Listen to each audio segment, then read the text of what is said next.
Semana passada estivemos meditando sobre o tema entrada no reino dos céus. Nicodemos fica escandalizado, pois Jesus lhe mostra que não é apenas uma aparente mudança exterior que garante a entrada no reino dos céus. Logo no começo aqui, antes que a maioria tivesse chegado, eu estava brincando com a Cláudia e eu ia fazer um pequeno jogo de palavras, de irmãos, não sei o que, de reino e tal. Mas as pessoas, na verdade, elas acham que pelo simples fato de estarem numa condição de pseudo-cristãos, está tudo certo. E eu digo que não está tudo certo, porque a palavra de Deus diz isso. Você não pode ter um pseudo-conversão, ou porque você vem aqui na casa do Senhor, você ora, você tem uma vida religiosa, você acha que você está isento de uma série de coisas.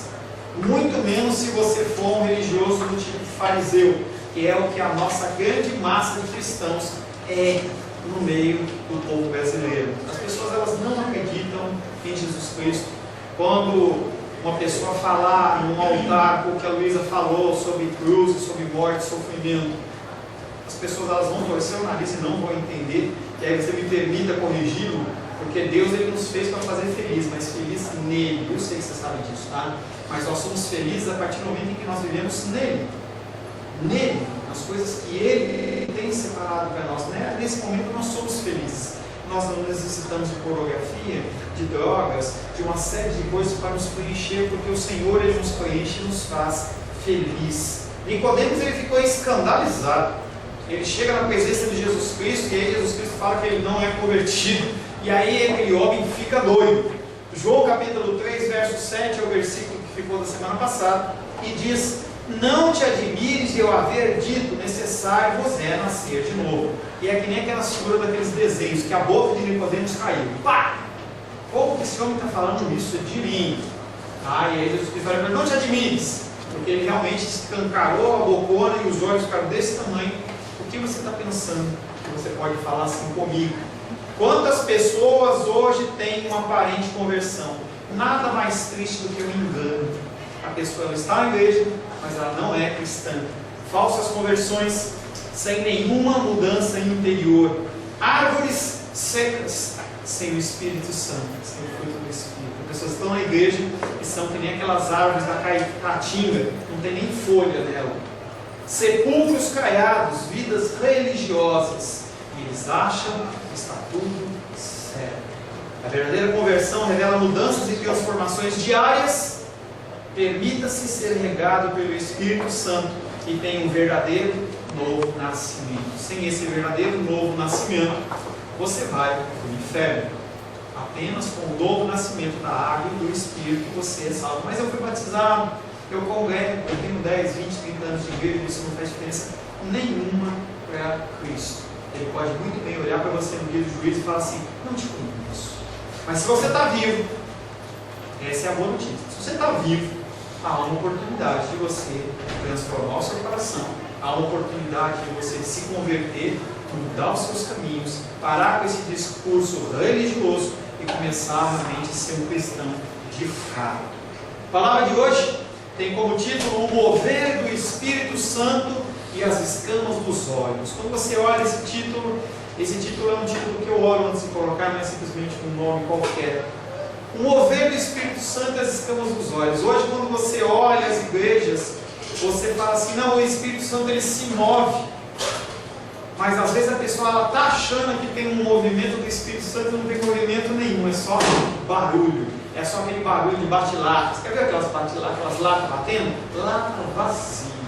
Tá? O verdadeiro mover do Espírito Santo e as escamas dos olhos. E as escamas dos olhos não estão apenas nos olhos dos religiosos de outras religiões, mas estão dentro dos cristãos protestantes, tá? Em que vivem uma série de shows espirituais que servem apenas para motivar o teu coração para algo mais. E quando eu não preciso ficar falando sobre isso, porque se entrar na internet você tem um prato cheio das coisas que pessoas fazem lá, e coisas, aberrações. Eu não estou aqui para ficar perdendo meu tempo com esse tipo de coisa, tá? Mas o mover do Espírito Santo, existe um mover verdadeiro, que é muito mais que o sapatear, falar em línguas e profetizar.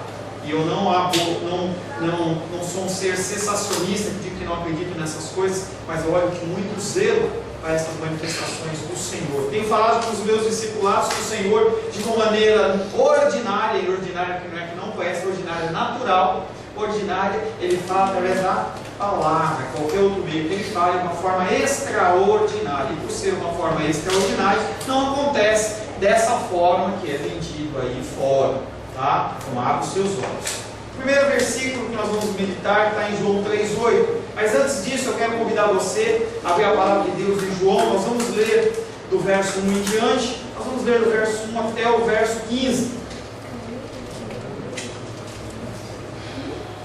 João capítulo 3, verso 1 até o verso 15.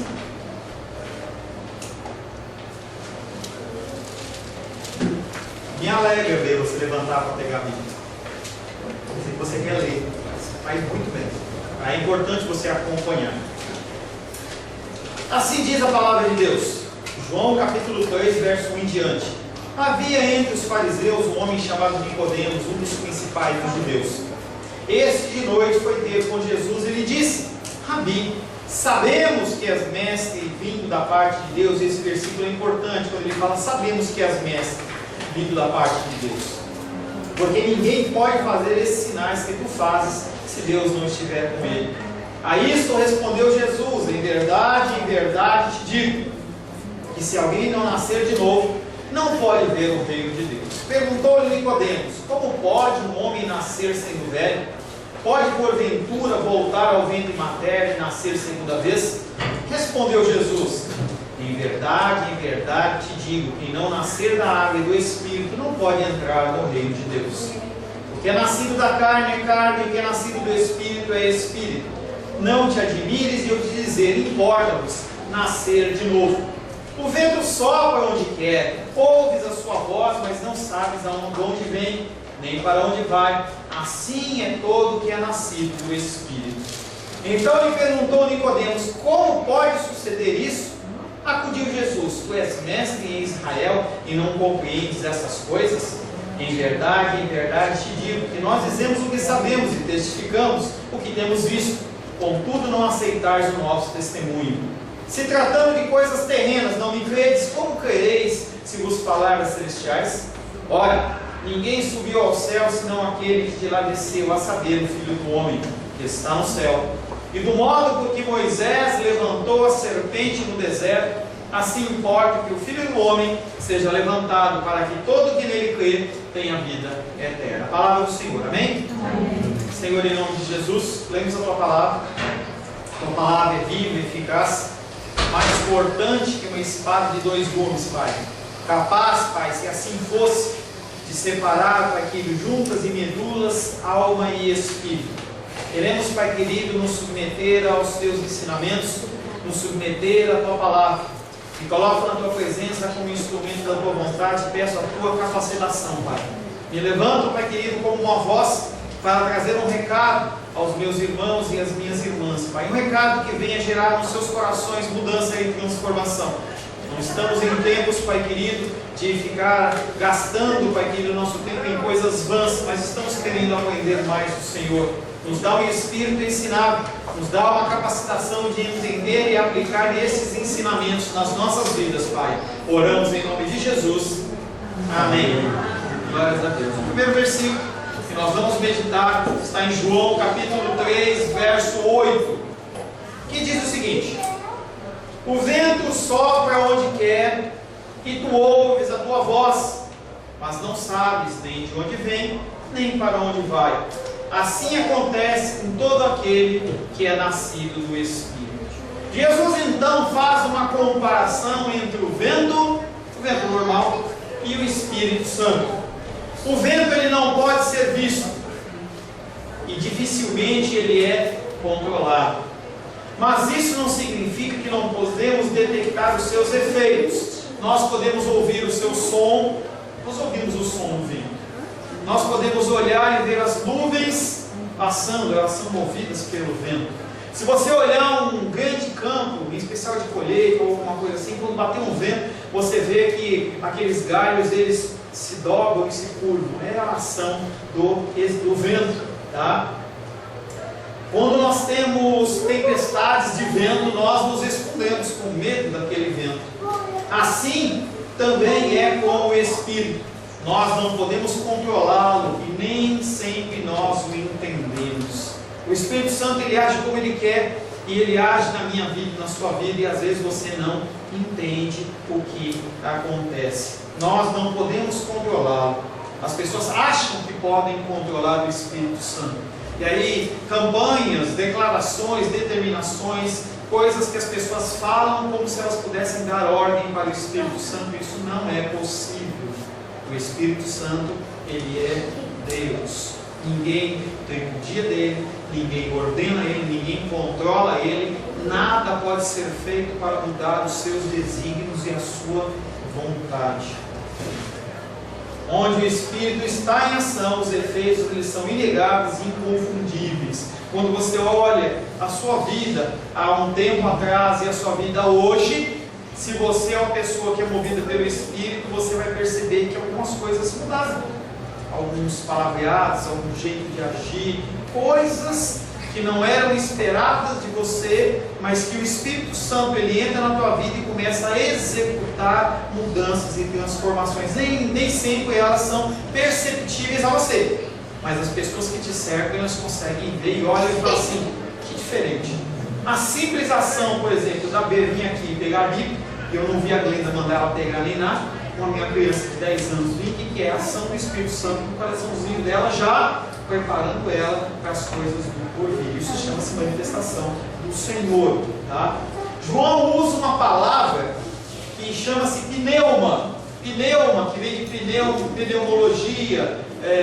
Pneuma quer dizer tanto alma, é uma palavra grega, quer dizer tanto alma como vento. Então os antigos eles faziam uma comparação muito fácil, porque a palavra ela significava tanto vento, como também significava espírito.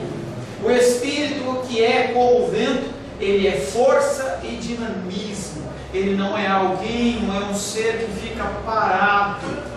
Não fica parado, ele está sempre em atuação. Como que esse Espírito Santo ele agia antigamente, antes da vida de Cristo, morte e ressurreição? Esse Espírito ele vinha, agia nas pessoas e ele voltava para ficar junto do Deus Pai. Então Sansão ele não tinha uma força sempre, ele tinha para agir quando o Espírito Santo agia sobre a vida dele. Os profetas, eles profetizavam também desse jeito. Com o advento da morte e ressurreição de Cristo, o Espírito Santo vem e fica, ele não sobe mais, e ele age continuamente na vida dos cristãos. Com a necessidade de um novo nascimento, Jesus excluiu que o reino de Deus se identificasse apenas com Israel, que é uma coisa que nós temos falado. Os judeus eles entendiam que os salvos eram apenas eles. Há muita igreja ainda que fala que não, é na minha igreja que salva. É na minha igreja que cura. As pessoas elas gostam de fazer parte de lugares como esse, porque elas se sentem especiais, e não como pessoas pecadoras, como pessoas que precisam da graça e misericórdia. Talvez pessoas como Nicodemos, em que ele não fazia parte dessas igrejas, mas ele fazia parte de um sinédrio, e ele devia pensar o seguinte: já que os judeus eles são especiais, e eles já estão inseridos no reino de Deus, imagina eu que sou o sinédrio. Eu posso cair os 2 degraus em santidade que eu ainda entro. E Jesus Cristo vem quebrando essa ideia. Só que Jesus Cristo ele não identifica a salvação ou o reino de Deus apenas com os judeus. E a pergunta é: quem são as pessoas que vão adentrar no reino de Deus? Gálatas capítulo 3, versos 28 e 29 diz: desta maneira não pode haver judeu, nem grego, nem escravo, nem liberto, nem homem, nem mulher, porque todos vós sois um em Cristo Jesus. E se sois de Cristo, também sois descendentes de Abraão e herdeiros segundo a promessa. Qualquer ser humano pode ser adentrado no reino dos céus. Não cabe a você julgar ou você não julgar. A gente olha e acaba julgando pelo fruto que a pessoa apresenta. Mas nós não podemos ter a certeza de que aquilo vai acontecer ou não. Se Hitler, não creio que, mas se Hitler no último momento de vida dele realmente foi tocado pelo Espírito Santo, você pode até não concordar, mas se ele se arrependeu, ele entra no reino de Deus. E se você vive uma vida religiosa, entendeu? Ajudando, fazendo, mas o seu coração não é um coração que é rendido a Cristo, você pode ir no inferno no lugar dele. São paradigmas que o ser humano não consegue entender, porque nós executamos julgamentos humanos, Deus executa julgamentos divinos. Ele olha uma pessoa que está no meio das drogas, ele olha uma pessoa que está no meio do alcoolismo, uma pessoa que está em qualquer seita e heresia por aí, e ele olha e fala: essa pessoa está tentando se preencher de mim. Em algum momento Deus vem e resgata.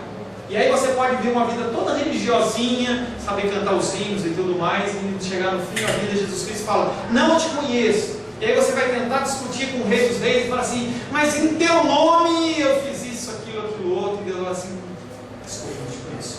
Não sei para quem você fez, mas para mim você não fez. Muito cuidado com isso, muito cuidado com a religiosidade. Qualquer um, não importa se é judeu, se é grego, escravo, liberto, homem, mulher, porque todos vós sois um em Cristo Jesus. E se sois de Cristo, também sois descendentes de Abraão e herdeiros segundo a promessa. Se você você tem uma promessa. Se não, você não tem essa promessa. A interação entre a carne e o Espírito, ela não é dessa época de Jesus, lá na época de João. Ela é muito anterior. Ela sempre existiu, sempre andou junto, essa carne e esse Espírito. Em Gênesis capítulo 2, verso 7, na criação do homem acontece isso. Então formou o Senhor Deus ao homem do pó da terra, e lhe soprou nas narinas o fôlego de vida, e o homem passou a ser alma vivente. O Senhor forma do barro, e ele sopra o Espírito que é aquele que traz vida. Se você não tem o Espírito Santo, você é morto. Quando nós aceitamos Cristo como Salvador e nós somos inseridos no reino, o nosso espírito que estava morto, ele é recriado, ele é renovado, e aí nós temos acesso a Deus. Antes disso, não.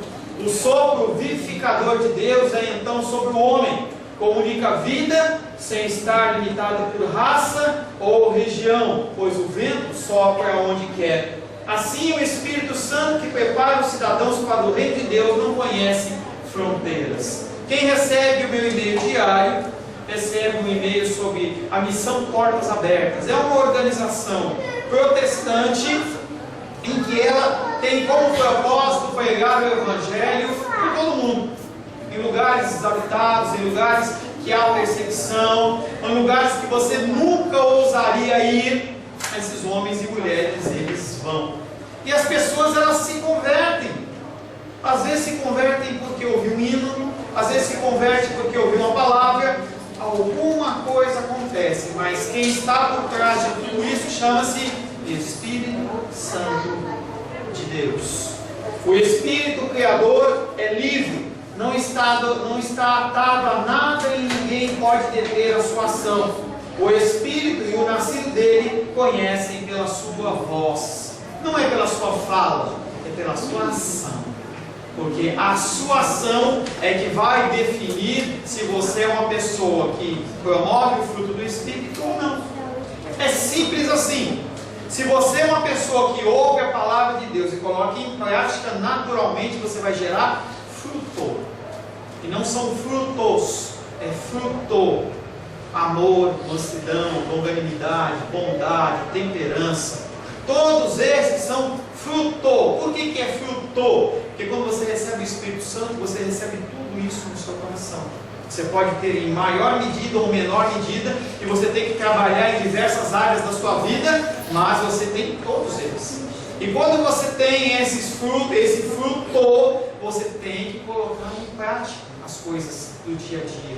E em mandato social, a gente tem começado a falar, ainda estamos na introdução ainda, qual é o teu procedimento? Qual é a atuação perante as coisas que acontecem no dia a dia? Você age como no trânsito, no teu trabalho, todas essas pequenas coisinhas que a gente vem falar, entendeu? Vai falar se é cristão mesmo ou não é cristão. O que você pensa? Como você administra o seu dinheiro? Como que você age no dia a dia?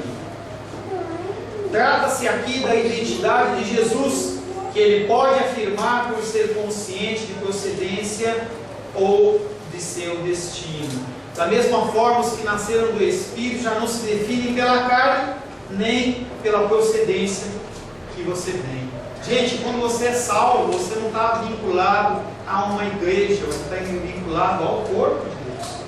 Esse corpo de Deus, ele é vivo e ele é ligado por vários lugares, por várias igrejas, onde você vê que tem outras pessoas que nós não conseguimos olhar com os nossos olhos e contemplar. Não há um selo, não há uma marca, que nem quando você vai em grandes empresas, você vê um número de ativo, e aquele número identifica aquela cadeira, aquela mesa como patrimônio. Não, a gente não tem isso. O nosso selo é um selo espiritual, é um selo que Deus vê. Talvez os demônios vejam, mas nós não conseguimos ver.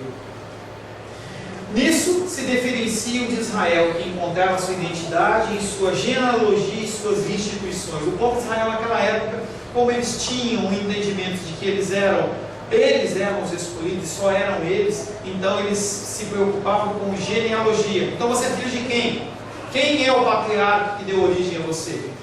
Se você está em alguma daquelas linhagens, então está ótimo. Se você não está nessas linhagens, você está fora, você não é judeu. Mas o que nasceu do Espírito e continua na esfera da carne, não pode compreendê-la nem aceita, portanto o seu testemunho como de verdade. Há cristãos que não são cristãos, que não conseguem entender porque continuam na carne. São pessoas que não têm o Espírito no seu coração. Então a gente começa a falar de alguns termos, a gente começa a usar alguns termos assim, a pessoa começa a não entender. Eu não quero sofrer, eu não quero nada disso. Talvez a Lu tenha falado até, eu não quero sofrer. Mas nós somos destinados a um sofrimento. Nós somos destinados a estarmos sendo trabalhados e moídos por toda a nossa vida. Esse é a vida de um cristão. As pessoas não querem isso. Para ele, a voz do Espírito é um ruído. Para aquele que tem a carne como a sua direção, a voz do Espírito é como um ruído. Sabe quando você está querendo mudar a estação do rádio, que está entre um e outro? É bem isso. Ele está falando, mas a pessoa não entende. 1 Coríntios capítulo 2, verso 14, fala sobre essas pessoas que ouvem e não entendem. Ora, o homem natural não aceita as coisas do Espírito de Deus, porque eles são loucura, e não pode entendê-las porque elas discernem-se espiritualmente. E aí esse versículo é um problema na sua interpretação. O conceito pentecostal e neopentecostal pega um versículo como esse assim, e ele olha e fala assim: eu posso fazer o que eu quiser, dizendo que é do Espírito, e se você não entende é porque você é uma pessoa carnal. Não é assim. O homem que é espiritual, ele é racional. Tem coisas que acontecem em que as pessoas promovem, como eu já dei alguns exemplos para você, como daquela Bíblia, que a pessoa imergiu dentro de um óleo de Israel e deixou lá um mês, e depois eles ficaram ali adorando, espremendo a Bíblia, usar aquele óleo. Isso aí não é uma ação espiritual, isso é misticismo. E eu já expliquei para vocês em escola dominical, quando você dá poder espiritual a elementos, chofar, mesa, cadeira, óleo ungido e todas essas coisas, isso chama-se feitiçaria. Mais nada disso. Porque você dá um poder espiritual para uma coisa que não tem poder. Não, pastor, mas lá no versículo, lá em Coríntios, fala que quando estiver doente, unção com óleo ali, meu querido e minha querida, é óleo medicinal, chama-se unguento. Isso se usava muito em 1930, 1920, anos anteriores. As pessoas passavam unguento, bálsamos. De vez em quando a minha filha Luísa, ela fala assim: olha, eu estou com uma dor na minha perna, papai, faz uma massagem, faz uma mamazinha para mim. Eu faço. Eu vou lá e faço a massagem com óleo ali com ela. E não é um óleo espiritual. Não há poder no óleo, gente. É o Espírito Santo que age através da sua vida. Não é um elemento. É como se você pudesse guardar poder no óleo. Não existe isso. Por muito tempo eu acreditei. E eu me desfaço de quem acredita. Você não pode desfazer. Conforme você vai tendo esse entendimento, você tem que ter paciência para que as pessoas entendam. Eu e o Rosane já cansamos de ungir com óleo. Mas não tem sentido. Porque o óleo é simplesmente um óleo. O Espírito, ele não se vincula a algo físico. E aí você vai falar isso para uma pessoa pentecostal ou não, a pessoa fica escandalizada. Mas gente, o poder não está na coisa, está nas pessoas que são usadas pelo Espírito Santo. Se o Senhor me der uma unção de cura, eu sou usado enquanto o Espírito Santo me utilizar, mas não é inerente a mim esse poder, não é inerente às pessoas profetizar, não há esse tipo de misticismo, e é esse o termo, misticismo. As pessoas gostam de estar perto de pessoas que têm um poder. É como se eu pudesse tirar algumas cartas aqui e começar a fazer mágica para vocês, e você fica escandalizado, como é que ele fez isso? Eu não estou aqui para isso. Os cristãos não estão aqui para isso. Quando Jesus Cristo ficou perante Herodes, Herodes olhou para ele e falou assim: faz um sinal. Os fariseus olharam para Jesus: faz um sinal. Nós não estamos aqui para fazer sinais, nós estamos aqui para testificar o amor de Deus. Ora, o homem natural não aceita as coisas do Espírito de Deus, porque eles são loucura, e não pode entendê-las, porque elas se discernem espiritualmente. Vê como parece um contraponto. As pessoas estão falando de coisas pseudo-espirituais, mas nós não conseguimos entender, porque nós somos espirituais. Quem são carnais são eles. Carnal não é só uma pessoa que não acredita no mover, ou no sapateado, ou no falar em línguas, não é isso. Pessoas que acreditam nesses sinais que não são bíblicos também são carnais. Elas precisam de algo para se apegar. E o católico precisa de uma imagem, o budista precisa da figura de Buda. Eu não estou falando mal. E o pentecostal e neopentecostal, na sua maioria, não na sua totalidade, porque há cristãos verdadeiros, com certeza, como também há no meio ortodoxo, as pessoas elas precisam se apegar. Então a pessoa ouve uma palavra, mas se ela não for tocada com óleo, o culto dela não valeu. Ela vem com o pescoço até torto, entendeu? É tortinho assim: pastor, ora por mim. Mas espera um pouquinho, você não viu a palavra? Não, mas eu preciso de algo específico. Como específico? O Senhor ele fala através da palavra, você precisa de algo específico. Hoje, nem hoje. O que vai fazer diferença? É como se fosse algo místico, em que a pessoa se sente bem. É como se ela tomasse um placebo, um comprimido daquele de farinha, para que fosse dar um alento para ela, assim: agora eu estou bem. Emocionalmente você pode até estar, mas espiritualmente não tem diferença nenhuma. Desculpa se eu te choco, tá? Por detrás dessa verdade está a polêmica entre cristãos e judeus. As comunidades cristãs surgiram em toda parte, sem responder a critérios de raça ou povo, mas são reconhecidos por terem a mesma voz e darem o mesmo testemunho de Jesus. A gente vê hoje o contexto das igrejas protestantes, em que tem um em cada esquina, um para cada gosto. Saiba que isso é permissão de Deus, seja para engano, seja para salvação. Deus ele sabe que as pessoas elas são diferentes nos seus comportamentos. Então, tem igrejas, como o pastor Ailton, meu mentor espiritual, em que eles usam aquela roupa clerical, redonda, parece uma bata, entendeu? Parece uma veste católica. Não é por isso. As pessoas que estão naquele lugar, elas se interagem com esse tipo de coisa, e não tem problema. Se eu estou aqui de gravata e você não estiver de gravata, não tem problema. Você tem que tirar a religiosidade. Nós somos uma comunidade, nós somos um grupo em que nós acabamos nos ajuntando por afinidade do Espírito Santo. Mas não há problema se uma outra igreja faz uma coisa diferente ou age de uma maneira diferente, desde que esteja na palavra. Não há problema. E o Senhor permite que isso aconteça exatamente pela diversidade das pessoas, sempre entendendo que não pode haver misticismo nem coisas que se inventam fora da palavra. O espírito que não segue as regras do homem parece-lhes imprevisível. Não está vinculado como Israel a instituições, somente a sua voz acusa a sua presença e ele afirma ela a vida. A voz afirma a sua liberdade. Nicodemos ele queria saber, ele achava que ele entendia. Nós já passamos por esse versículo. João capítulo 3, verso 2. Ele se apresenta a Jesus Cristo de noite e fala: sabemos que és mestre vindo da parte de Deus. Sabemos nada.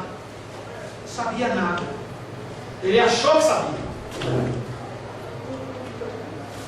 Rabi, sabemos que és mestre vindo da parte de Deus, porque ninguém pode fazer esses sinais que tu fazes se Deus não estiver com eles. Jesus Cristo não se encaixa na forma do mundo. Jesus Cristo não se a forma se acomoda à forma das igrejas. A forma de Cristo é a cruz, com direito à cruz de espinhos, a coroa de espinhos. Tá? Essa é a forma de Cristo. Ela não é quadrada, não é redonda, ela não está fixa em crucifixos, em imagens, nada disso. Tá? Essa é a imagem de Cristo. Dor, sofrimento, abnegação do ser. E eu falava hoje pela manhã, interessante também, que a cultura ocidental ensina os pronomes pessoais começando com eu, tu, ele. Na cultura oriental é o contrário, na cultura bíblica também. Ele, tu, depois ele. Nós somos criados antibiblicamente. O português nos ensina a não sermos cristãos. E você olha, mais eu, e depois um pouquinho mais Deus. Se der mais um pouquinho de eu, é muito. Amar a Deus sobre todas as coisas e o próximo como a ti mesmo é uma coisa inviável. Como que pode ser viável eu amar o próximo como a mim mesmo se eu tenho tanta necessidade a ser satisfeito? Eu preciso comer, eu preciso beber, eu preciso ter um carro, eu preciso ter um emprego bom, eu preciso ter um apartamento grande, eu preciso ter uma série de coisas. Depois que eu tiver todas essas coisas, eu preciso melhorá-los, porque as pessoas realmente precisam olhar em mim e verem como pessoas que são prósperas. Agora saiu o iPhone 6S. Olha que oportunidade para você. Quantos mil, João? 4. Promoção para você, R$4.000. Ele é, eu vi a propaganda, super bonitinho. Você tira uma foto que faz um negócio diferente, entendeu? Ele é grandão, ele tem um dourado ali, roseado, é bonito ele. R$4.000. E aí as pessoas têm esse celular para quê? Você acha que é para utilizar por causa das funcionalidades dele? Será que você acha mesmo que uma pessoa vai gastar R$4.000? Não estou falando de pessoas que têm um poder aquisitivo alto, não estou falando disso, estou falando de pessoas normais, tá? Você acha que uma pessoa que tem um poder aquisitivo normal, ela vai despender R$4.000 num celular desse para quê? Para que as pessoas olhem para ele e falem assim, cara bacana, hein? Já tem um iPhone 6S. E a pessoa dorme numa fila e passa por uma série de coisas. Eu estou falando do iPhone, pode ser qualquer outra coisa. Qualquer outra coisa. Entendeu? As pessoas elas têm essa necessidade. E como que a pessoa vai pensar no próximo se eu tenho tanta coisa para me satisfazer? E a pessoa não pensa no próximo, pensa nela. Então você pode até se compadecer, olha lá aquelas fotos de Mariana lá e fala assim, ai, que tristeza, né? O pessoal está sofrendo e tudo mais. Quando você vai lá na tua cordeirinha com o seu filtrinho, abre e bebe só um copinho d'água, você nem lembra deles. Nem lembra, tá nem aí. Eu estou sendo satisfeito. Então está tudo certo. É assim comigo e é assim com você. Tá? Nós pensamos desse jeito. Nós pensamos dessa maneira. Nicodemos não era diferente.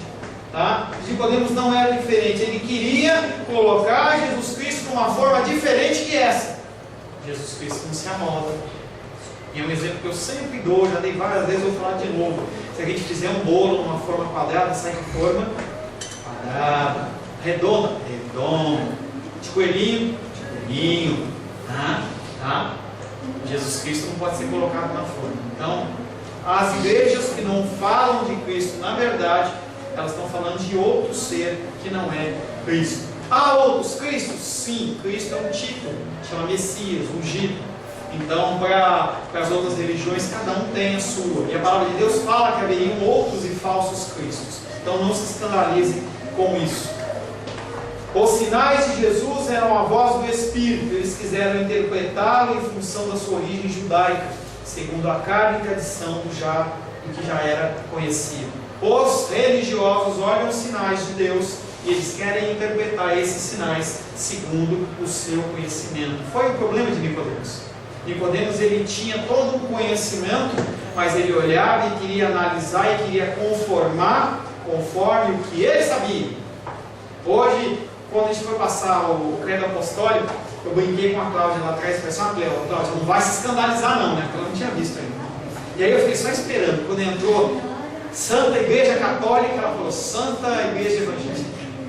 Aí eu fui explicar para ela, entendeu? Na verdade, ela não conhecia, eu aí expliquei para isso, ela disse, que legal, né? Eu não sabia desse tipo de coisa. Mas nós, naturalmente, nós queremos conformar as coisas com o nosso conhecimento.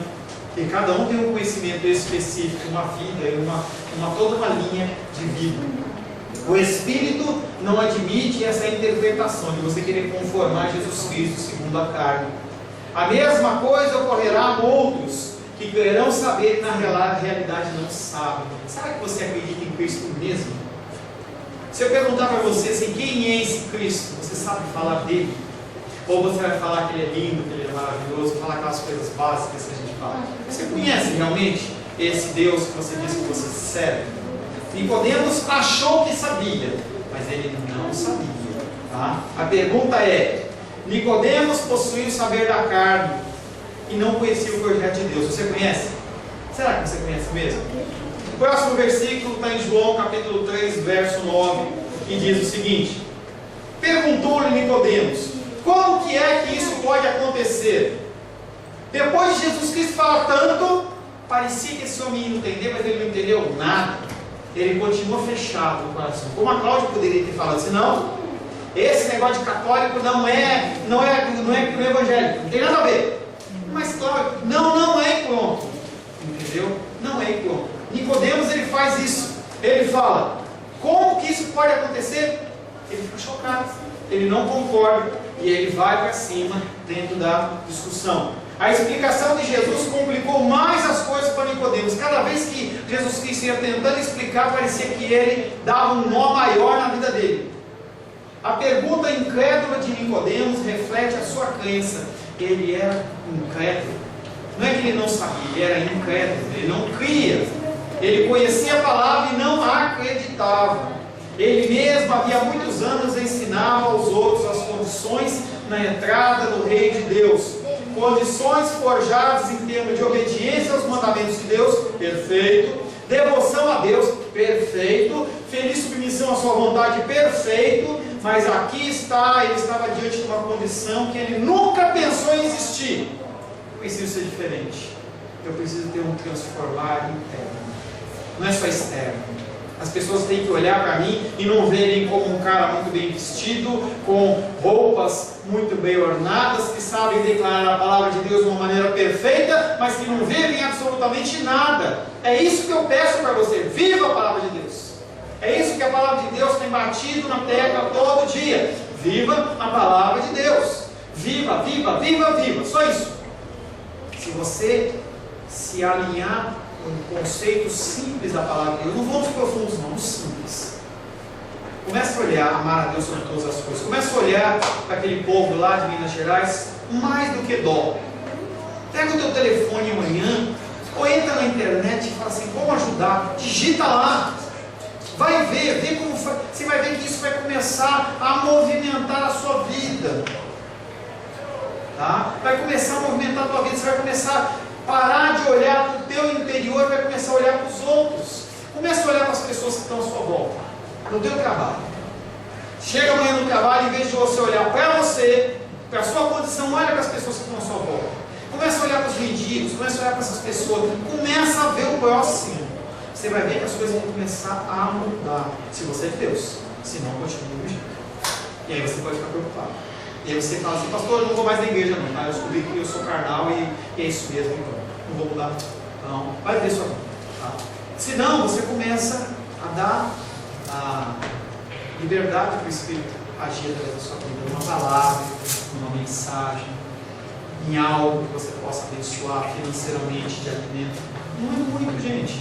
Na escola, olhe, Gabriel B, Arthur está muito pequeno ainda, mas olha para aquelas pessoas que estão à sua volta, os alunos lá, vocês não estão precisando de alguma coisa, se precisam de alguma ajuda, de alguma sorte, de espécie, alguma coisa. Às vezes as pessoas elas precisam de coisas tão básicas e a gente simplesmente não consegue olhar e não consegue enxergar. Ele mesmo havia muitos anos ensinado aos outros as condições. Talvez você tenha aprendido de forma diferente. E eu não estou querendo que você mude o seu pensar. Simplesmente que você conforme o seu pensar com a palavra de Deus. Tudo que eu falo, e está na internet para você ouvir de novo, ouve e vê. O que ele falou eu não concordo. Vai estudar. Vai procurar. E se eu estiver errado, eu chego perante você e falo assim, eu estava errado. Mas se eu não estiver errado, e se for realmente de Deus, muda o seu jeito de ser, muda o seu coração. Nicodemos está duro. Nicodemos não se move. A gente vai ver que depois do Senhor de misericórdia na vida dele, ele é transformado. A gente vai ver ele lá no fundo, eu vou falar bastante sobre isso mais para frente. Ele é uma das pessoas que, junto de José de Arimateia, vai resgatar o corpo de Cristo. Ele acredita depois. O Espírito Santo trabalha nele. Então há tempo para você ainda.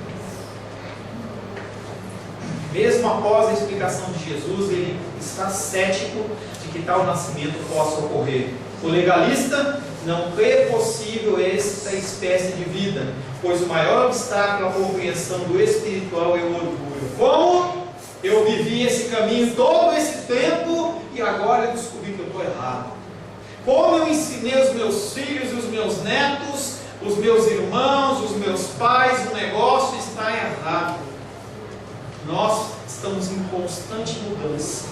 Eu e Rosângela, quando a gente começa a olhar as passagens nossas cristãs, a gente começa a ver por onde a gente passou. E a gente não tem direito a jogar pedra nas pessoas, porque a gente já passou por lá. E o Senhor, Ele vai te dando, por graça e misericórdia, um pouco mais de entendimento, de conhecimento. Eu estava lá na casa do irmão Paulo, fazendo um discipulado, na segunda-feira do feriado, e aí a Diana olhou para mim e falou assim, pô pastor, mas é tão simples, era tão legal, a gente vivia só no simples, só no fácil, né? Você não tinha que se preocupar com versão de Bíblia, com entendimento, nada, você lia a coisa, você simplesmente vivia. Entenda que para alguns o Senhor, Ele vai dando mais conhecimento, mais sabedoria, exatamente para você fazer a diferença. Exatamente para você fazer a diferença. Amém? O legalista não crê possível essa espécie de vida porque ele tem orgulho. Nicodemos não está comparando com as Escrituras e sim com o conhecimento. Não compare as coisas com o teu conhecimento. O teu conhecimento não vale nada. Nada. Só vale alguma coisa se ele estiver conforme a palavra de Deus. Da mesma maneira que você, se você não faz, deveria fazer, visite o seu guarda-roupa e tire as roupas que você não está usando e doe. Ele tinha aquela frase, né? Abre lugar para o novo. O espiritual é assim também, para que as novidades do Senhor elas venham sobre a sua vida. Precisa ser o velho.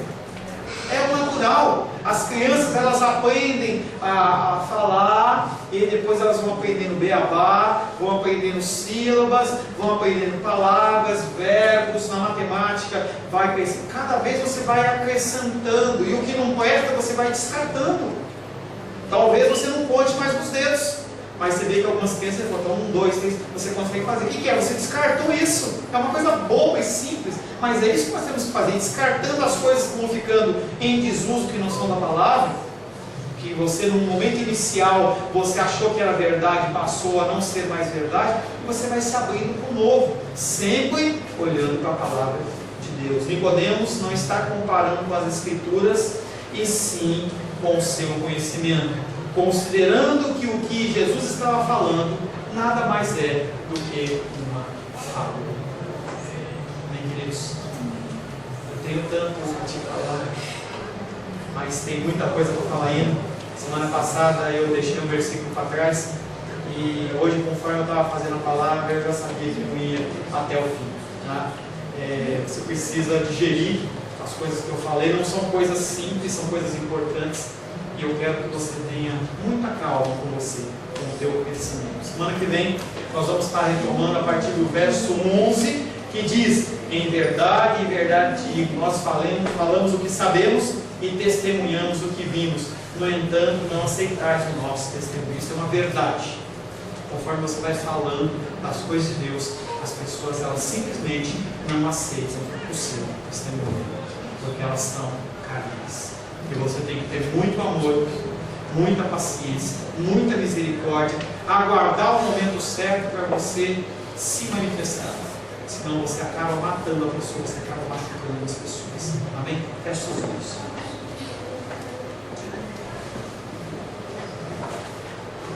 Senhor Deus, soberano e maravilhoso Pai, te louvamos, te adoramos e te bendizemos e também pedimos perdão, Senhor, pela soberba do nosso coração. Como os judeus achavam, Pai, que eles eram escolhidos, que eram somente eles, nós muitas vezes nos achamos, Pai querido, que nós somos especiais, sem levar em conta que se o Senhor te afastar de nós o teu Espírito, Pai, nós pereceremos. Por isso, Pai querido, contamos com a tua graça e a tua misericórdia. Abre os nossos olhos, Pai, para que nós possamos ver.